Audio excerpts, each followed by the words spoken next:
Saudara-saudari terkasih dalam Kristus, hari ini Jumat 8 Juli 2022 dalam pekan biasa ke-14 tahun C.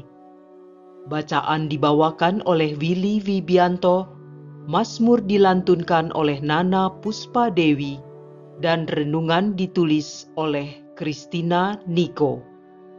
Selamat menekuni Sabda Allah. Marilah kita semakin mengasihi, semakin peduli, dan bersaksi.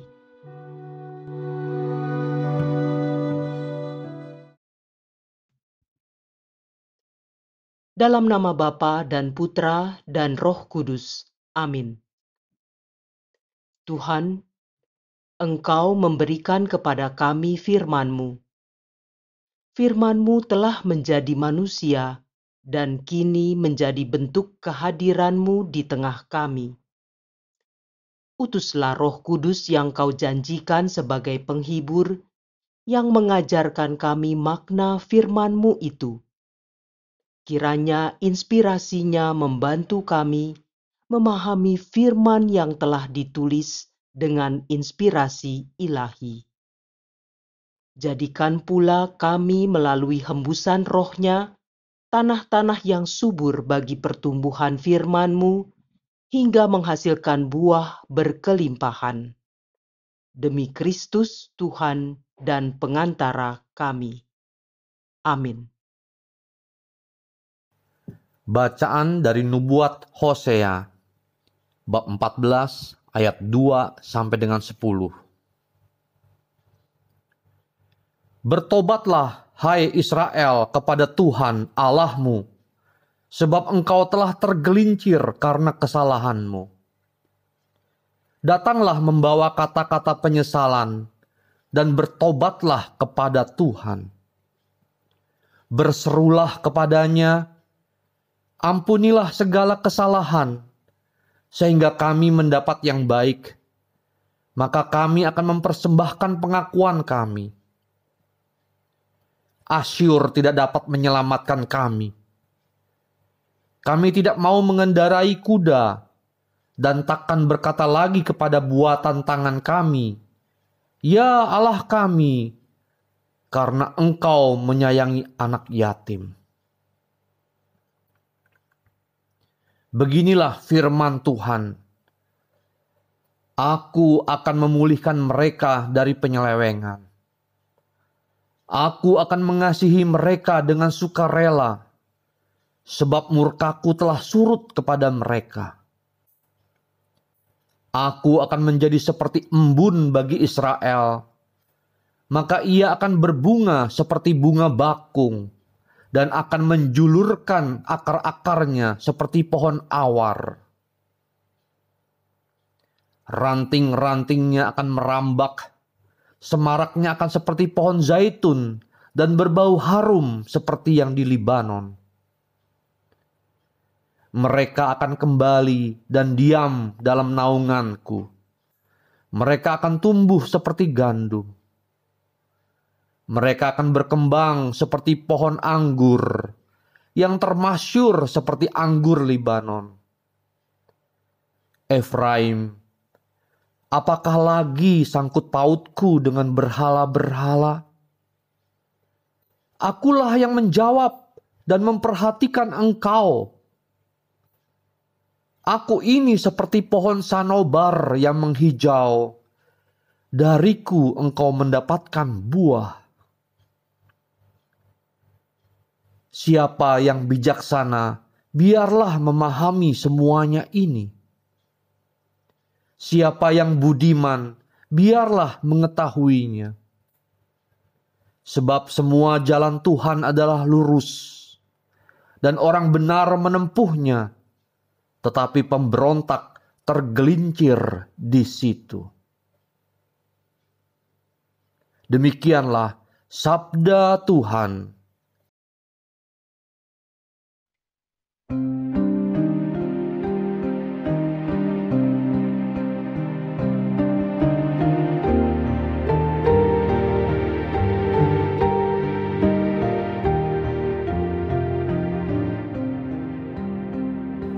Mu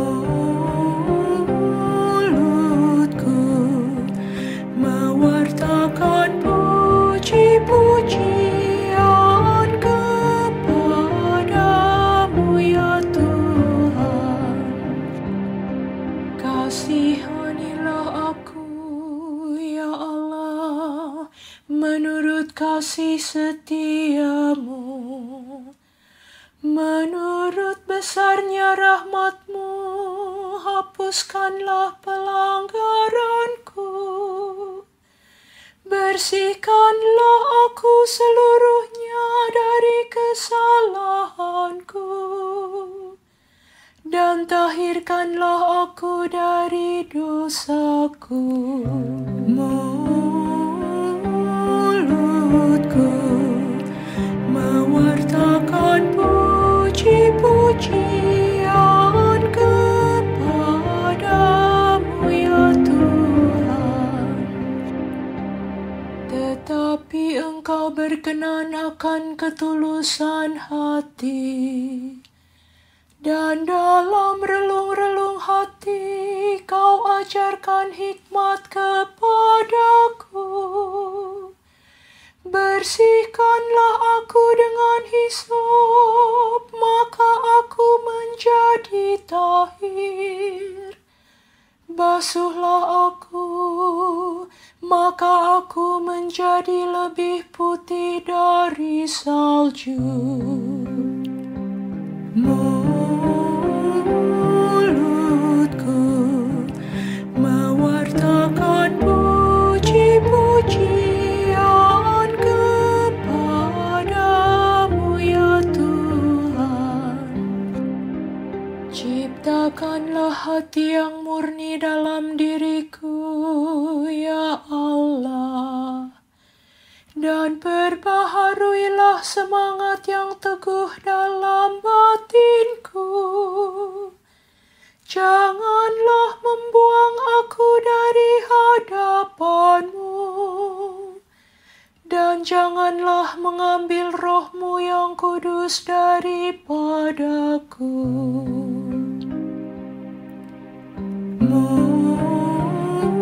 Mulutku mewartakan puji-pujian kepadamu ya Tuhan. Berilah aku sukacita karena keselamatan-Mu, dan teguhkanlah roh yang rela dalam diriku. Ya Tuhan, bukalah bibirku, supaya mulutku mewartakan puji-pujian kepadamu.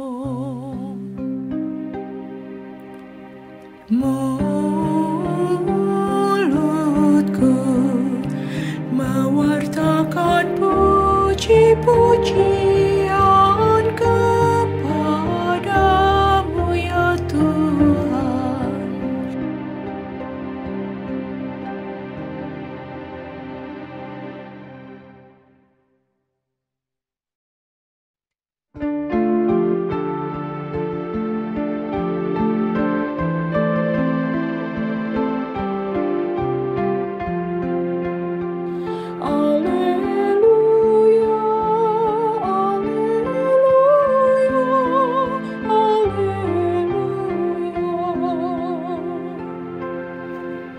Kebenaran akan datang dan mengajar kalian segala kebenaran.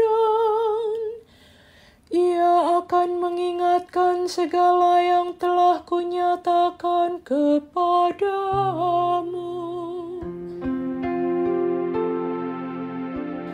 Alleluia, alleluia, alleluia.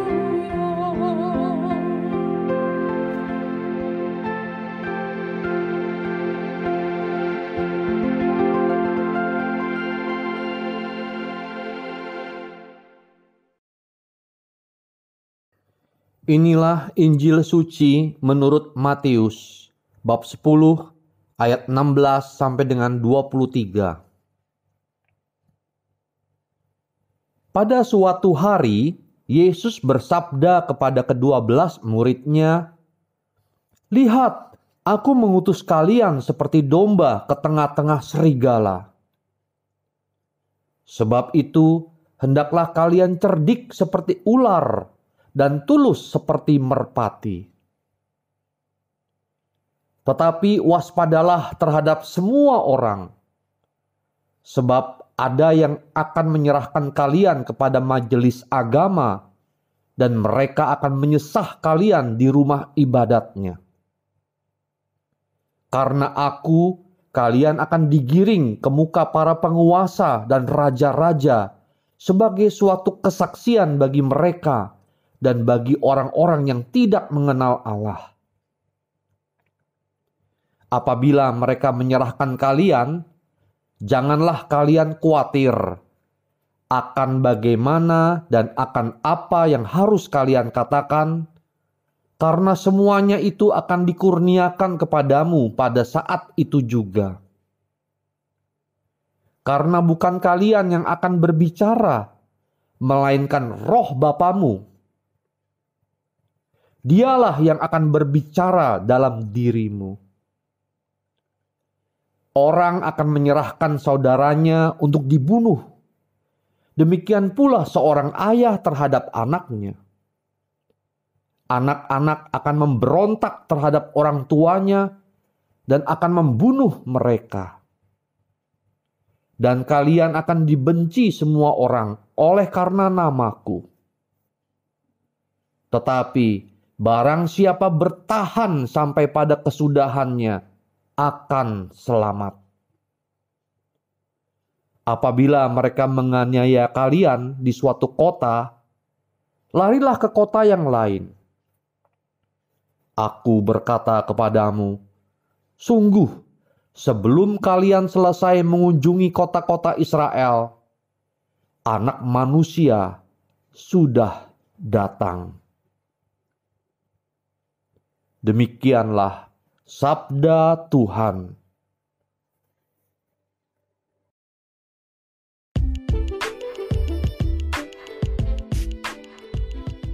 Yang mana Allahmu? Renungan dibawakan oleh Sirila Cahyoyanti.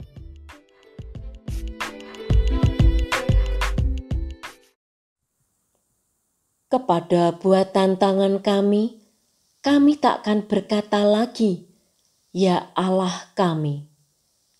Dari Hosea bab 14 ayat 4. Saudara-saudari terkasih dalam Kristus, di zaman serba internet saat ini, kebutuhan untuk memiliki 1 atau 2 akun di medsos menjadi salah satu kebutuhan dasar yang wajib dimiliki jika ingin selalu update dengan berita terkini. Mulai dari tren makanan, fashion, objek wisata, hingga berita gaya hidup dan permasalahan artis atau tokoh terkenal, semua bisa diikuti lewat medsos. Tidak jarang pula medsos menjadi ajang untuk menunjukkan eksistensi diri di mata teman-teman. Pada saat pandemi mencapai puncaknya, pertemuan fisik dengan teman menjadi hal yang sulit untuk dilakukan. Namun, update status di medsos bisa menjadi salah satu cara menunjukkan keberadaan diri. Hal tersebut jadi salah satu cara yang sangat baik karena kita bisa tetap berkontak dengan teman yang sudah lama tidak jumpa. Pergaulan yang karib tetap bisa dilakukan menembus batas ruang dan waktu. Sungguh suatu berkat dari Allah Bapa bagi kehidupan manusia, karena telah ditemukan cara mudah untuk tetap berhubungan dengan sesama manusia lain. Namun, pernahkah kita merefleksikan penggunaan medsos ini dalam hidup kita? Ketika kita melakukan update status, apa motivasi dasar kita? Berbagi kebahagiaankah? Menjalin tali persahabatankah? Atau hanya sekedar memamerkan kebahagiaan kepada teman-teman? Apakah pernah Anda merasakan dampak dari update status medsos bagi keluarga, saudara, atau teman kita? Apakah dampak itu positif atau negatif? Ketika akan makan di restoran yang baru dengan makanan yang super unik, menarik, dan lezat, coba refleksikan. Apa yang pertama kali kita lakukan? Mengambil foto dan mengupload status, lalu menikmati makanan itu? Atau kita membuat tanda salib dan berdoa, mengucap syukur karena telah diberikan kesempatan oleh Allah Bapa untuk menikmati makanan tersebut? Ketika melihat pemandangan indah dan menakjubkan, apa yang pertama kali kita lakukan? Mengambil foto selfie dan segera mengupload ke medsos, atau mengucap syukur kepada Allah Bapa karena telah menciptakan hal yang sungguh indah untuk kita nikmati? Ketika merasakan kekecewaan dan kekesalan dalam hidup, apa yang pertama kali kita lakukan? Mengupdate status dan meminta pendapat teman dan curhat, atau duduk diam tenang dan berdoa, atau bertanya dan berkeluh kesah kepada Allah? Jika melihat perjalanan awal tujuan medsos, hal itu diciptakan hingga penggunaan saat ini. Apakah ada pergeseran tujuan dari penggunaannya? Media sosial adalah media yang digunakan oleh manusia sebagai makhluk sosial untuk berelasi dengan sesamanya. Manusia dengan kodratnya sebagai makhluk sosial diharapkan bisa saling membantu karena saling membutuhkan. Namun kenyataannya, penggunaan medsos saat ini tidak jarang berbalik untuk kebutuhan diri sendiri, yaitu menyatakan status, menyatakan sikap, memamerkan pencapaian, dan bukan lagi dalam relasi dengan sesama manusia untuk tujuan hidup bersama. Mari sebagai anak Allah, kita belajar menjadi pribadi yang dewasa dalam iman, sikap, dan perbuatan dengan merefleksikan setiap langkah kecil yang kita lakukan. Dengan mengingat kehendak Allah dalam hidup kita, semoga kita sanggup meluruskan penyelewengan sikap hati. Jangan hanya terhanyut dalam indah dan nikmatnya rahmat yang diberikan Tuhan. Namun, kembali kita mempersembahkan semuanya itu kepada Tuhan. Kembali memandang wajah Tuhan pemberi segala rahmat, mengucap syukur atas berkat-Nya, dan selalu bertanya kepada diri kita sendiri, siapakah Allahku? Rahmat itu atau Allah pencipta dan pemberi segalanya? Marilah berdoa. Allah Bapa yang penuh kasih sayang, terima kasih karena berkat dan rahmat yang Kau berikan selalu baru dan tak pernah habis setiap hari. Saat ini kami kembali mempersembahkan semua rahmat yang Kau berikan demi kemuliaan nama-Mu. Bantulah kami, berikan kami hikmat dan kebijaksanaan untuk menggunakan rahmat-Mu sebagai saluran berkat bagi sesama, agar kami dijauhkan dari sikap egois yang menggunakan rahmat itu hanya demi kepentingan pribadi. Doa ini kami panjatkan dengan perantaraan Yesus Kristus, Tuhan dan Juru Selamat kami yang bersatu dengan Dikau dalam persekutuan Roh Kudus, kini dan sepanjang masa. Dalam nama Bapa dan Putera dan Roh Kudus. Amin.